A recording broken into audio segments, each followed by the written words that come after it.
What makes a great game? It might have an immersive story like God of War, or amazing graphics like Cyberpunk 2077, or even it could have infinite replayability like Minecraft. But what if we threw that all out the window and focused on what makes a game profitable? A game that could be very simple to produce and yet be the central point to exploiting the mass population, exposing how easy it is to manipulate the human brain in plain sight. September 21, 2012. Apple releases iPhone 5 to the public for $650. The smartphone era is finally taking hold. Touchscreen phones are the new normal. The future seems bright for technology and society. Fast forward to May 24th, 2013. a date that would change society forever. A new game would be released to the App Store called Flappy Bird, and at first it failed. Flappy Bird would go seemingly unnoticed for the first couple of months after being released. Then everything changed. January 27th, 2014, popular YouTuber PewDiePie would upload a video titled Flappy Bird, Don't Play This Game.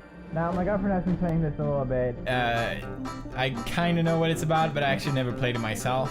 So here we go. Alright. That went great. Oh, I got it. There we go. This is probably gonna take a while. Fuck you. Fuck you. No. Here we go, baby. Here we go. Why is it so hard? Oh my god! No! I was so happy. I'm not leaving until I beat my girlfriend. That sounded really bad. Fuck. Why don't you just fly like a normal fucking bird? How about that? Have you tried that? How about you just change your name to fucking Flying Bird and we wouldn't have this problem, right? See, he's flying fine now. Now he's fine, but when I click, he's just like, I'm gonna fly.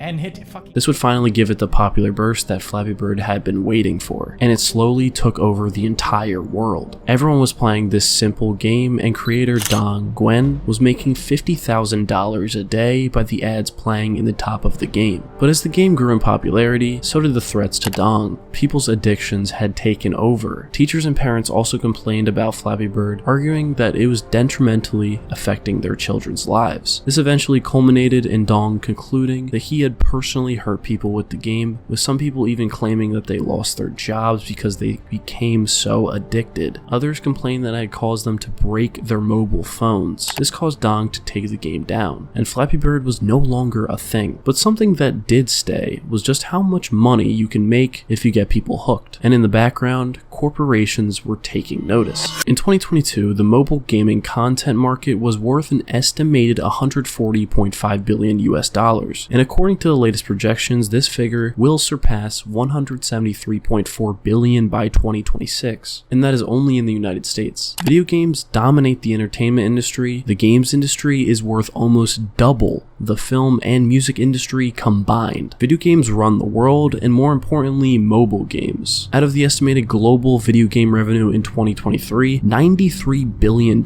is from mobile gaming, while console games only make up $56 billion. How did mobile games completely take over the market? It's simple. Time equals money. Instant gratification, stress, lack of self-respect, competitive. What do these terms relate to? Someone who is impatient. Do you know what else these terms apply to? Gamblers. How do you turn someone who is impatient into a money printing machine? You implement tactics that make the consumer feel as if they are impatient all the time. They trade their time for money, or in this case, gems. The first game that popularized this way of monetizing their mobile games was Clash of Clans, which was a genius tactic to force people to spend money to be competitive. Remember how I used that term earlier? The system was easy. Make the game free to play, but pay to compete. In Clash of Clans, you build your base. Don't be blinded by nostalgia, trust me. Upgrade your troops and attack other players. A pretty simple system, and at first glance, it looks harmless. But if you look deeper, a pattern starts to form. The two main forms of currency are gold and elixir. There's also one more, gems. You earn gold and elixir by attacking people's bases, but there's no actual way to earn gems by playing the game other than logging in every day to clear your base of obstacles, which gives you 1 or 2 gems at a time. But what do these gems even do? The game starts off like this. Each upgrade for each building on your base costs time. How do you speed up the time it takes to upgrade something? You guessed it, gems, that you can buy from the store. At first, not a big deal. The time it takes to upgrade something takes little to no time. Even in the tutorial, they advertise it like you can actually wait to upgrade things. But the truth is, you will never be able to compete unless you are willing to play the game non-stop for years. The best people who play these types of games aren't necessarily the best at the game, but just spend the most money. Each upgrade takes longer and longer, incentivizing the player to just become impatient and buy gems. Back in the day, it became so normal for little kids to steal their mom's credit card and spend hundreds of dollars in gems. But the game was designed this way. Why do you think when you log on every day, you get to collect resources to upgrade, giving you that boost of dopamine? This can lead to people playing the game not out of want, but simply out of addiction. This is the problem. You will never win. These corporations are not your friend. Whether you like it or not, you are just a metric to them. There's a difference between a good addiction and a bad one. An addiction to a game shouldn't be a bad one that costs you hundreds of dollars and forces you to play even when you don't want to. Yet you have to. I use Clash of Clans as an example, but almost every single mobile game is now like this. Free to play, pay to compete, and time equals money. There are even glorified gambling games that are completely unrestricted with no warning, advertised to children. Casinos disguised as games now make companies millions of dollars, with half the top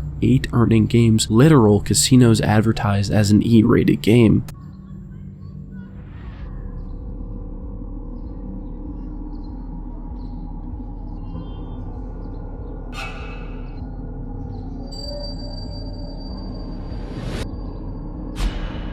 In a world of illusions and temptations lies a silent predator that promises you connection but thrives on deception. Monopoly Go, the latest mobile game app of the classic board game, so it seems. The industry hails it as a phenomenon, as this free game made over $2 billion in under a year. But this staggering amount didn't come from game sales, but instead from its nearly 8 million daily players, or payers, spending money inside of it. They don't know that this board game is in fact a cunningly calculated system designed to hook and deceive. This isn't just a tale of a mobile game. This is a story of millions of players not realizing that beneath this phenomenal board game lie the mechanisms of a casino gaming giant. Society must wake up, wake up, wake up.